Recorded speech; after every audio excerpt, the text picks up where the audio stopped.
थे, उनको ये कहते थे ये सिलेक्टेड हुकूमत है। मैं कहता हूँ ये रिजेक्टेड हुकूमत है जो ये पांचवा बजट पेश करने जा रही है। और ये 4 साल की जो इकनॉमिक ग्रोथ है ये पाकिस्तान के 78 सालों की lowest average growth of the 4 years है। और ये अब हम नंबर फजिंग पे नहीं जा रहे, हम आपको बताते हैं कि 1998 और 99 के नंबर जो करंट अकाउंट डेफिसिट का नंबर था उस ज़माने में नंबर फज किए गए थे। IMF ने पाकिस्तान को उस पर फ़ाइन भी किया था। लेकिन हम इन्हीं के नंबर पे जाते हैं तो जो इकनॉमिक ग्रोथ का नंबर है 4 साल का वो 2.3% है। पाकिस्तान की आबादी की जो आबादी में इजाफे की शरह है वो 2.5% है। इसका मतलब है कि आपकी जो नेट ग्रोथ है हुकूमती नंबर के मुताबिक भी जो कि फज है वो भी नेगेटिव है। हमारे रीजन की जो GDP की ग्रोथ की शरह है वो 6.3% है पिछले 4 सालों की। हम ये नहीं कह रहे कि कोई सिंगापुर है या कोई हांगकांग है, हमारे रीजन की भूटान की जो शरह ग्रोथ है वो 5.5-6% है, हिंदुस्तान की 6% से ऊपर है। पाकिस्तान में क्या मसला है? क्या हमने कभी इस पे गौर किया है? पाकिस्तान में सिर्फ एक ही मसला है कि वो लोग हम पे मुसल्लत हैं जो लोग वोटों से नहीं आए हुए। उनको पता है कि वो आवाम को जवाबदेह नहीं है। आप मुझे बताएं कोई तसव्वुर कर सकता है कि मुल्क का जो फेडरल टैक्स कलेक्शन है उसका 13% पेट्रोलियम डेवलपमेंट लेवी से इकट्ठा कर लिया जाए? कोई हुकूमत सोच सकती है ये? हिंदुस्तान में 3% वो पेट्रोलियम डेवलपमेंट लेवी से इकट्ठा करते हैं, हम 13% इकट्ठा कर रहे हैं। ये तो हालात हैं। अच्छा, आज इन्होंने इकोनॉमिक सर्वे में एक बड़ी, ये मैं आपके सामने डॉक्यूमेंट रखूंगा, ये आप देख लीजिएगा। 24-25 का सर्वे और 25-26 का इकोनॉमिक सर्वे। इन्होंने उसमें लिखा हुआ है कि जो पिछले साल इकोनॉमिक सर्वे आया था कि पाकिस्तान की जो इनकम पर कैपिटा है वो $1824 है और इस साल की जो इनकम पर कैपिटा है वो $1901 है। आज उन्होंने प्रेस कॉन्फ्रेंस में कहा कि पाकिस्तान की जो इनकम पर कैपिटा है इससे पता लग रहा है कि ये हुकूमत कैसे चलाई जा रही है। उसमें उन्होंने कहा कि वो $1751 फी कस से $1901 हो गई है। अपने पिछले साल के नंबर को खुद ही नेगेट कर दिया उन्होंने आज। फिर आगे मसूफ फरमाते हैं कि पाकिस्तान के अंदर फॉरेन इन्वेस्टमेंट आ रही है। वो कहाँ पे आ रही है? पाकिस्तान के सारे जय्यद मुआशी माहिरीन ये कह चुके हैं कि पाकिस्तान में 1974 के बाद से लेके अब तक ये lowest investment to GDP Pakistan का ये दौर है। $1.25 अरब से $1.5 अरब आपकी FDI है, वो कह रहे हैं पाकिस्तान में फॉरेन इन्वेस्टमेंट आ रही है। कहा गया जी सीमेंट की सेल बड़ी बढ़ गई है, 6% सीमेंट की ग्रोथ बढ़ गई है। पाकिस्तान में कंस्ट्रक्शन सेक्टर बैठ गया है और वो सीमेंट की जो उसके अंदर वो कह रहे हैं जी ग्रोथ हो रही है। आगे आ जाए। अभी एनर्जी की बात हो रही थी। कुछ दिन पहले जो वज़ीर तवानाई मसूफ़ हैं वो कह रहे थे कि पाकिस्तान में जो इंस्टॉल कैपेसिटी है वो 46,000 मेगावाट नहीं है, वो गलत कहते हैं, वो 36,000 है। वो अपनी हुकूमत को ही कही जा रहे हैं। इकोनॉमिक सर्वे में पिछले साल लिखा था कि 46,085 मेगावाट इंस्टॉल कैपेसिटी है। ये मैंने नहीं छापा, ये इनकी जो प्लानिंग मिनिस्ट्री है और फाइनेंस मिनिस्ट्री उसने छापा है। और इस साल का जो इकोनॉमिक सर्वे वो कह रहा है इंस्टॉल कैपेसिटी, असद कैसर साहब अभी बात कर रहे थे लोड शेडिंग की, वो 49,000 मेगावाट है, 49,000 मेगावाट है। और वो खुद कह रहे थे कि जो 2/3 ऑफ द पेमेंट है वो कैपेसिटी पेमेंट है। इसका मतलब है कि अगर आप बिजली बनाएं या ना बनाएं, उसका जो 2/3 है, 66% है, वो तो आपको बेर करना ही करना है। उसके बावजूद आप जुल्म कर रहे हैं उस मुल्क के ऊपर, उस कौम के ऊपर जिन्होंने अपने खून पसीने की कमाई से आपको टैक्सेस देते हैं। आप उनको 12-12 घंटे KPK के अंदर आप लोड शेडिंग कर रहे हैं, 18-18 घंटे आप लोड शेडिंग कर रहे हैं। कैपेसिटी पेमेंट जो 2013 में इन्होंने मायदे किए हैं वो 2,000 अरब रुपया हो चुकी है और आप फिर भी लोगों को लोड शेडिंग दे रहे हैं। 2,000 अरब रुपया सालाना तकरीबन ये 7 से 8 अरब डॉलर बनती है। आगे आ जाए। इन्होंने बात की जी कि एग्रीकल्चर के अंदर बड़ी ग्रोथ हो गई है। इस साल उन्होंने कहा जी एग्रीकल्चर के अंदर 2.89% ग्रोथ है। मज़े की बात यह है ना एग्रीकल्चर सेक्टर के अंदर क्योंकि सिर्फ नंबर ही है ना, फॉर्म 47 वाले नंबर ही चलाने हैं ना, नीचे बेशक फॉर्म 45 सारा ही गलत हो ना। सीड ऑफ टेक हुआ है, जो बीज की जो फरोख्त है वो वही है पिछले साल वाली, ऊपर का नंबर चेंज कर दिया ना। एग्रीकल्चर सेक्टर के अंदर जो क्रेडिट है, जो कर्जे हैं एग्रीकल्चर सेक्टर के अंदर, उसके अंदर भी कोई ग्रोथ नहीं है, लेकिन एग्रीकल्चर के अंदर ग्रोथ हो चुकी है। और वो करते क्या हैं, वो लाइव स्टॉक का जो नंबर है उसको बढ़ा देते हैं।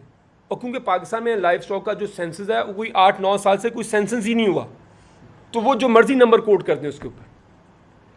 बिजली की कीमतें देखिए, इमरान खान के दौर के अंदर मैं आपको बताऊं, जो सिक यूनिट थे पिछले 10 साल से, जो 2010 के 8 के फाइनेंशियल क्राइसिस के बाद से लेके जो यूनिट बंद हुए थे इनकी इकोनॉमिक हिटमैनशिप की वजह से, जैसे इन्होंने अभी सही फरमाया कि जब भी नून लीग का दौर आया है पाकिस्तान की एक्सपोर्ट नीचे गई हैं। और ये 40 साल इन्होंने हुकूमत की है, इसमें कोई जंग नहीं हुई, इसमें कोई पेंडेमिक नहीं आया, कोई क्लाइमेट कैटास्ट्रोफी नहीं हुई। इमरान खान ने सिर्फ 40 माह इस मुल्क में हुकूमत की है और उसने रिकॉर्ड कायम किया कि 40 माह के अंदर उसने $8 बिलियन की एक्सपोर्ट बढ़ा दी। और इन्होंने, तजर्बाकारों ने 4 सालों बाद $1.5 बिलियन एक्सपोर्ट फिर नीचे गिरा दी है। तो ये कह रहे हैं लार्ज स्केल मैन्युफैक्चरिंग बढ़ रही है। और फैसलाबाद में तो आप एप्टमा की रिपोर्ट देख लें कि 190 मिलें बंद हो चुकी हैं। वो ग्रोथ कहाँ से आ रही है? गुर्बत आपकी इनके अदादोशुमार के मुताबिक, जो कि बड़ा लीनियट अदादोशुमार है, कि 29% हो गई है, 2018 में 21% थी। तो गुर्बत आपकी तकरीबन 30% बढ़ गई है पिछले 8-9 साल में। और ये कह रहे हैं कि पाकिस्तान में इकोनॉमिक ग्रोथ हो रही है।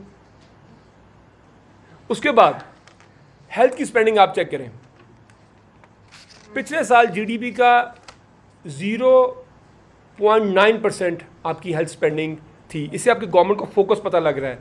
गल्फ स्ट्रीम जेट लेने के लिए, बाकी चीज़ें करने के लिए आपके पास पैसे हैं। और यही एलीट कैप्चर है कि इमरान खान की सारी पॉलिसीज थी आम आदमी के लिए। वो कोई फॉरेन ट्रिप पे जफ़र मौज नहीं लेके जाता था। ये बड़े आज फ़ख्र से बता रहे हैं। आपको बताऊं, इमरान खान के जो टोटल फॉरेन ट्रिप्स थे उसके ऊपर 300 मिलियन रुपया खर्चा आया था।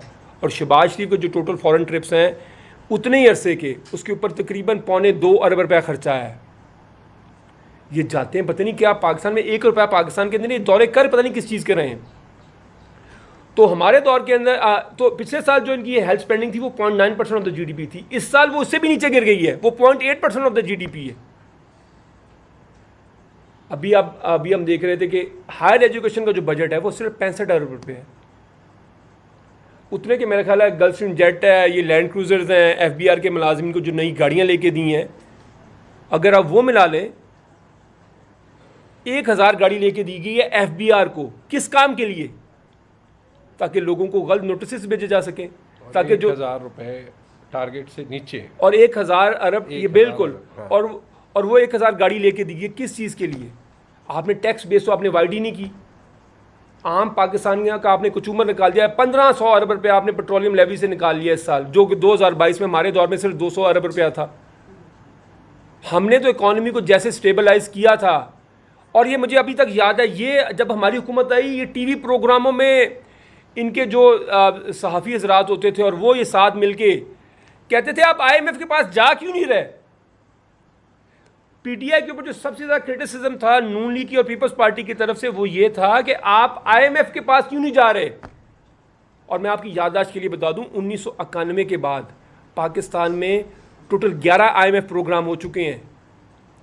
उनमें एक जनरल मुशर्रफ के दौर में था और एक पीटीआई के दौर के अंदर था। बाकी जो 8 से 9 प्रोग्राम हैं वो इन दोनों तजर्बाकारों ने किए हुए हैं। हिंदुस्तान 1991 के बाद किसी IMF प्रोग्राम में नहीं गया। तो आज पाकिस्तान की मईशत की सिमत क्या है? और मैं आपको बात बताऊँ, ये बात कर रहे हैं इंडस्ट्रियल ग्रोथ की। जब ये सदी शुरू हुई 2000 के अंदर, पाकिस्तान की एक्सपोर्ट थी $10 अरब, हिंदुस्तान की थी $40 अरब, बांग्लादेश की थी $4.5 अरब। ये 25 साल पुरानी बात है, लंबी कोई बड़ा ज़्यादा। पर हिंदुस्तान की एक्सपोर्ट इन्हीं सालों में तकरीबन 22 गुना बढ़ गई है, $850 अरब हो गई हैं। बांग्लादेश की तकरीबन 60 अरब के पास है, तकरीबन 14, 12, 13 गुना बढ़ गई हैं। और हमारी इन 26 सालों में सिर्फ एक्सपोर्ट बढ़ी है सिर्फ 3%। ये आपको जाहिर करता है, और इनमें मेजॉरिटी ऑफ द टाइम इन्हीं दो तजर्बाकारों ने हुकूमत की है।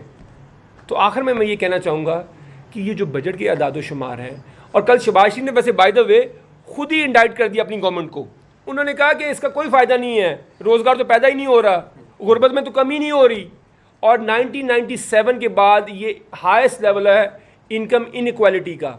जो अदम मसावात है आमदनी में अमीर और गरीबों के दरमियान, ये 27 साल की हाईएस्ट है। हमारे दौर के अंदर, इमरान खान के दौर के अंदर, हर साल 19 लाख नौकरियां हमने लोगों को दी। ये बात मैं आपको बता रहा हूँ, 19 लाख नौकरियां हमने हर साल लोगों को दी, और ये इन्हीं की इकोनॉमिक सर्वे में था। इन्हीं के इकोनॉमिक सर्वे में। और इन्होंने जब से ये तजर्बाकार आए हैं, ये जो रिजेक्टेड हुकूमत है, इन्होंने सिर्फ 1 मिलियन नौकरी पैदा की है। कम से कम 9 लाख 10 लाख नौकरियों का डेफिसिट है। पाकिस्तान को सालाना कम से कम 2 मिलियन नौकरियां पैदा करनी चाहिए, जिस हिसाब से हमारे यंग ग्रेजुएट हैं, जिस हिसाब से हमारी आबादी बढ़ रही है। तो ये तो, इस पे तो हम घंटों बता सकते हैं कि 4 साल में, और खुसूसी तौर पे 1 साल और ये 4 साल, क्योंकि ये तसलसल है। वो पहले पूछते हैं जी वो वाली हुकूमत, वो वाली हुकूमत। मैंने कहा जौन साहब, अगर वज़ीर आज़म सेम है, कैबिनेट सेम है, तो फिर तो सारी चीज़ें सेम है। और ये आए थे सिर्फ एक चीज़ के ऊपर। आपको याद है शहबाज शरीफ ने कहा था कि मैं आपके लिए कपड़े बेच के बिजली को सस्ता करूँगा। वो बिजली जो 15 रुपये 18 रुपये यूनिट बिक रही थी इमरान खान के दौर के अंदर, और इंडस्ट्री की जो इलेक्ट्रिसिटी कंजम्पशन थी वो आखिरी साल 18% बढ़ी थी, आज वो डिक्लाइन पे है। मुआहदे इन्होंने किए। मैं लोगों को बताता हूँ, सिर्फ एक पावर प्लांट की कैपेसिटी पेमेंट 110 अरब रुपये है, और उस ज़माने में बड़ा क्रेडिट लिया जी, देखें जी मुल्क से हमने अंधेरे भगा दिए। अब खुद वो जीबी में जाके कह रहे हैं अच्छा यहाँ में 20 घंटे लोड शेडिंग होती है, ये मुझे काबिल कबूल नहीं है। वो फिर कहते हैं मेरे दाएं हाथ का काम है, मैं 200 मेगावाट और लगा दूंगा। इन्होंने कहा था जी हम इकॉनमी को रिफॉर्म करेंगे। सिर्फ बातें हैं बस, ऑब्वियसली इनकी बातों से ज़्यादा सीरियस नहीं है हम लेते कोई भी, लेकिन हम सिर्फ इनको एक्सपोज करना चाह रहे हैं। इन्होंने कहा था पिछले साल के हम 10 अदारों को प्राइवेटाइज करेंगे। बदकिस्मती से इनसे पूछता कोई नहीं है सिवाय हमारे। मुझे बताएं सिवाय पीए के कौन सा अदारा प्राइवेटाइज किया गया? कौन सा एक अदारा प्राइवेटाइज किया? आज पावर सेक्टर के आपके जो स्टेट और एंटरप्राइजेस के लॉसेज है, इन्होंने कहा था कि जब ये आए 2022 में हम इनको ख़त्म कर देंगे जी अगले 2 सालों के अंदर। आज 1000 अरब रुपया आपका स्टेट और एंटरप्राइजेस के आपके लॉसेज हैं जो पाकिस्तान के गरीब लोग भरते हैं। तो मेरे ख्याल में ये बजट, ये इकनॉमिक सर्वे जितना मैं आपको बता सी, इस पर तो हम घंटों बात कर सकते हैं, लेकिन इसके अंदर कुछ नहीं है। ये झूठ का और ये बिल्कुल एक फ्रेब का एक पलंदा है। और ये पाकिस्तानियों के 4 साल, जिस तरह ये पाकिस्तान की तहरीक के बदतरीन 4 साल थे। और मैं आखिरी बात आपको बता दूं, मैं बार बार ये बात कहा कि लोगों की हाफ़ज़े में रह जाए, पिछले 4 साल में कर्ज़ों और टैक्स कलेक्शन के अंदर तकरीबन हमने ऑलमोस्ट 90,000 अरब रुपया इकट्ठा किया है कर्ज़ों और टैक्स कलेक्शन। अगला साल डाल लेंगे तो तकरीबन ये 1 लाख अरब से ऊपर चला जाएगा। 1 लाख अरब कर्जे। देखिए एक साल के अंदर 7,500 अरब रुपये आपका कर्जा बढ़ा है। और टैक्स कलेक्शन आप देखें लोगों से, जिस तरह आप टैक्स कलेक्ट कर रहे हैं और बड़े फ़ख्र से कहते हैं जी एनुअल ग्रोथ, हमारी इकॉनमी आपकी 2% में ग्रो कर रही है, कर्जे टैक्स आपका तकरीबन आपके 20% से ग्रो कर रहे हैं। ये दुनिया में कहाँ होता है? और आखिरी चीज़ ये भी इन्होंने इन्होंने इकनॉमिक्स को डिफाई किया है। दुनिया में प्रिंसिपल है कि जब करेंसी डिवैल्यू होती है एक्सपोर्ट बढ़ती है। करेंसी 4 सालों में कुछ 70% डिवैल्यू कर गई है और एक्सपोर्ट 5% गिर गई है। ये भी तजर्बाकारों के कारनामे। सवाल ले लेते हैं जी। Thank you very much.